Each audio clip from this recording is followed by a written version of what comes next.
gereja hanya mengandalkan pengajaran, dia hanya menjadi intellectual exercise. Orangnya pinter-pinter, tetapi imannya lemah. Tetapi kalau gereja hanya menekankan tanda-tanda, kalau yang pertama jadi filsafat, yang kedua jadi klinik pedukunan. Karena imannya tidak bisa dibuktikan secara ilmu pengetahuan. Mari kita menuju kepada gereja yang sehat, yang pengajarannya luar biasa, tetapi kuasa Tuhan bekerja juga luar biasa. Amin, saudara-saudara. Nah, setelah kita melihat keaslian Alkitab, kita akan melihat bagaimana ketuhanan Yesus. Saya melihat beberapa buku di Indonesia, saudara-saudara. The Dead Sea Scroll ini kan jelas-jelas merupakan suatu bukti kebenaran iman Kristen. Mana ada orang Kristen yang menulis tentang kebenaran iman Kristen berdasarkan The Dead Sea Scroll? Kebanyakan buku Kristen itu buku cara berdoa, doa Yabes, dan macam-macam. Tapi yang mengandung ilmu mana?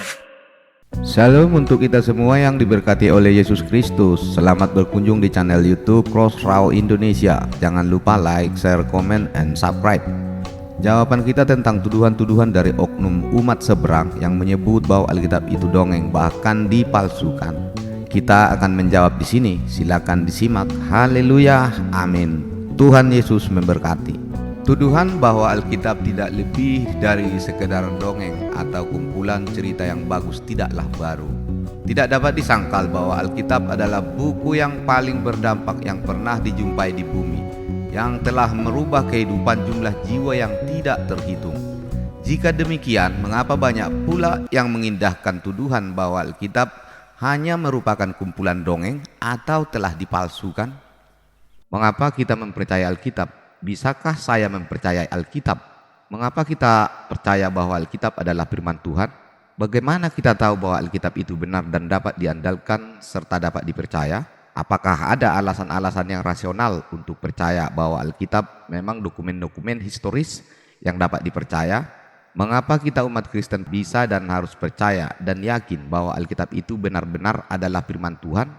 Apa yang membuat Alkitab berbeda dari buku-buku yang lain? Apa yang membuat Alkitab menjadi buku yang luar biasa? Bagaimana kita penganut agama Kristen Protestan tahu bahwa apa yang kita percaya itu benar-benar dan tidak salah? Bagaimana kita tahu Alkitab itu benar dan kita tidak ditipu oleh Alkitab itu? Mengapa dan apa alasan Alkitab bisa dipercaya secara rasional dan objektif? Ada banyak alasan rasional, logis, ilmiah, dan objektif untuk kita percaya bahwa Alkitab itu benar dan dapat dipercaya. Alasan rasional dan objektif untuk mempercayai Alkitab. Pertama, Alkitab terbukti sangat akurat dan tepat secara historis. Apa yang dicatat dan didokumentasikan oleh Alkitab benar-benar kredibel, faktual, nyata, ada dan terjadi. Baik kejadian, peristiwanya, tokoh-tokohnya, tempat kejadiannya, maupun perincian-perincian lainnya. Alkitab mencatat interaksi dan relasi manusia dengan Tuhan. Alkitab sangat akurat secara historis. Alkitab merupakan dokumen sejarah yang menyebutkan nama orang, suku, bangsa, kerajaan, perbuatan, nama kota, budaya, adat istiadat, peristiwa besar dunia, ekonomi, agama, dan lain-lain. Para sejarawan telah mempelajari isi Alkitab secara mendalam. Hasilnya, Alkitab telah terbukti berkali-kali akurat secara historis dan arkeologis dalam apa yang dicatatnya. Arkeologi modern dan penemuan-penemuan arkeologis telah membuktikan bahwa Alkitab akurat secara historis. Seluk-beluk historis yang dicatat Alkitab sepenuhnya bisa diverifikasi kebenarannya. Alkitab mencatat secara akurat tempat geografis, Israel, Mesir, Babilonia, dan lain-lain. Dan tokoh-tokoh historis, misalnya Raja Saul, Raja Daud, Raja Salomo, Herodes, atau Pontius Pilatus, dan lain-lain. Tidak ada satu pun tempat yang tercantum dalam geografi Alkitab itu yang fiktif atau bersifat khayalan, dongeng-dongeng ilusi. Kita tidak mungkin mau dan bisa percaya pada kebenaran kitab suci kalau dalam kitab suci tersebut geografisnya fiktif dan tidak pernah ada. Kedua adalah Alkitab ditulis oleh para saksi mata. Lukas 1 ayat 2 dan 2 Petrus 1 ayat 16. Atas peristiwa-peristiwa dan keadaan yang mereka catat, buku-buku atau naskah-naskah perjanjian baru ditulis oleh saksi-saksi mata, tokoh-tokoh real atau murid daripada saksi-saksi mata yang melihat dan berinteraksi dengan Yesus Kristus.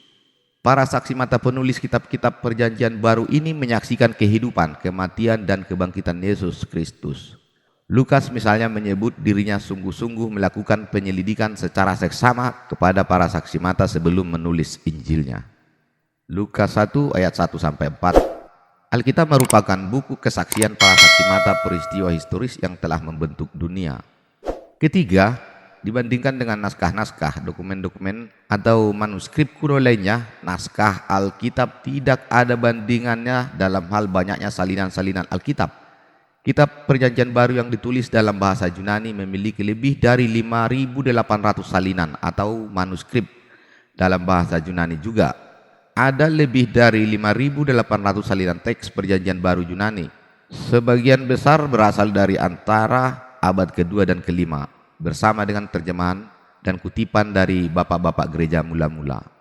Banyaknya salinan-salinan atau manuskrip tersebut memperlihatkan bahwa isi atau konten Perjanjian Baru dilestarikan, dipelihara orisinalitas dan keautentikannya. Dibandingkan dengan teks kitab-kitab kuno lainnya, ribuan salinan-salinan Perjanjian Baru yang isinya hampir persis sama memperlihatkan bahwa isi Alkitab kita saat ini itu asli, benar dan otentik seperti teks aslinya yang sudah rusak dan hilang.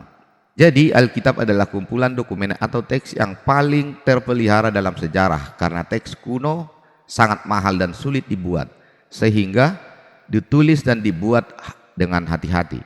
Karena itu Alkitab juga disalin dengan sangat hati-hati dan cermat, bahkan sampai pada soal tanda titik. Jika sebuah salinan ditemukan kurang satu kata, seringkali seluruh proses penyalinan dimulai lagi dan salinan yang dicatat dihancurkan. Proses penyalinan Alkitab sangat cermat dan menyeluruh. Semua salinan Alkitab telah dikumpulkan dan kemudian dibandingkan satu sama lain. Hasilnya Perjanjian Baru 99% akurat dengan tulisan aslinya dan tidak satupun dari perbedaan ini mempengaruhi ajaran utama Alkitab. Selanjutnya yang keempat adalah Alkitab mengklaim dirinya diinspirasikan atau diilhamkan oleh Allah, benar, relevan, dan berguna di dunia ini. Apa klaim Alkitab tentang dirinya sendiri? Untuk mengetahui kebenaran tentang Alkitab, maka kita harus memeriksa apa yang dikatakan Alkitab tentang dirinya sendiri. Alkitab dengan tegas mengklaim dirinya sebagai firman Tuhan. Dalam Perjanjian Lama sudah lebih dari 1000 kali ayat seperti Tuhan berkata atau Tuhan berfirman yang mencatat persis apa yang Tuhan katakan. Alkitab mengklaim dirinya sebagai firman Tuhan lebih dari 3000 kali. Misalnya Yohanes 10 ayat 35, Ibrani 4 ayat 12. Para penulis Perjanjian Baru sering mengutip Perjanjian Lama dengan frasa Tuhan berfirman. Contoh Matius 15 ayat 4-6. Kitab suci berkata Roma 12 ayat 2 dan 1 Timoteus 6 ayat 8. Para penulis Perjanjian Baru percaya bahwa firman Tuhan itu adalah kitab suci. Perjanjian Lama melarang siapapun untuk menambah atau mengurangi firman Tuhan selain Tuhan sendiri melalui nabi yang berbicara untuk dia. Ulangan 4 ayat 2. Perjanjian Lama mengajarkan bahwa setiap firman yang dicatat dari Tuhan adalah benar. Mazmur 119 ayat 160, Amsal 30 ayat 5, Yohanes 17 ayat 17. Perjanjian Baru mengajarkan bahwa kitab suci itu diilhamkan, diinspirasi, dinapaskan oleh Allah, harus ditaati, diajarkan dan diberitakan dan mengajarkan jalan keselamatan. Tertulis dalam 2 Timoteus 3 ayat 16. Kelima adalah Alkitab adalah firman Tuhan. Karena penulis utama Alkitab adalah Tuhan sendiri, maka Alkitab bisa dipercaya kebenarannya. Alkitab memang ditulis oleh banyak penulis selama kurun waktu sekitar 1500 tahun lebih. Namun penulis utama Alkitab sebenarnya adalah Tuhan Yesus melalui ilham inspirasi oleh Roh Kudus. Tuhan menggerakkan orang-orang untuk menulis buku-buku dari Alkitab. Misalnya Musa berkata bahwa dia menulis kata-kata dari Tuhan. Keluaran 24 ayat 4. Para nabi seperti Yeremia 10 ayat 1-3, Yesaya 1 ayat 2, Yehezkiel 1 ayat 3, Yunus 1 ayat 1, dan Mika 1 ayat 1 semua menyatakan sedang menulis kata-kata firman dari Tuhan. Rasul Paulus menegaskan bahwa kitab suci ada oleh wahyu atau inspirasi oleh Allah atau kitab suci itu diilhamkan Allah. 2 Timoteus 3 ayat 15. Rasul Paulus menyatakan bahwa orang-orang yang menulis perjanjian lama digerakkan dan didorong oleh Roh Kudus. 2 Petrus 1 ayat 21. Ketika Tuhan Yesus hidup di bumi ini, Yesus menggunakan kitab suci untuk menjelaskan dirinya kepada orang-orang. Yesus mengajar dari kitab-kitab perjanjian lama untuk menerangkan siapa dirinya. Lukas 24 ayat 27. Karena Yesus adalah Allah, maka kalau ia juga percaya pada otoritas Alkitab perjanjian lama, maka kita pun sebagai muridnya juga harus percaya pada otoritas Alkitab. Matius 19 ayat 4-5. Yesus sendiri menegaskan bahwa setiap nubuatan dalam perjanjian lama sedang digenapi dalam diri Yesus. Lukas 4 ayat 21.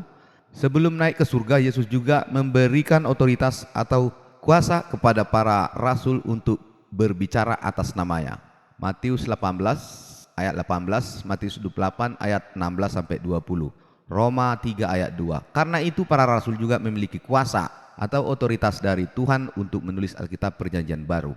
Jadi kita percaya bahwa Alkitab itu adalah firman Tuhan karena Tuhan Yesus sendiri yang memberikannya pada kita dan yang mengesahkannya. Berbahagialah orang yang murah hatinya, karena dia akan beroleh kemurahan. Berbahagialah orang yang suci hatinya, karena dia akan melihat Allah.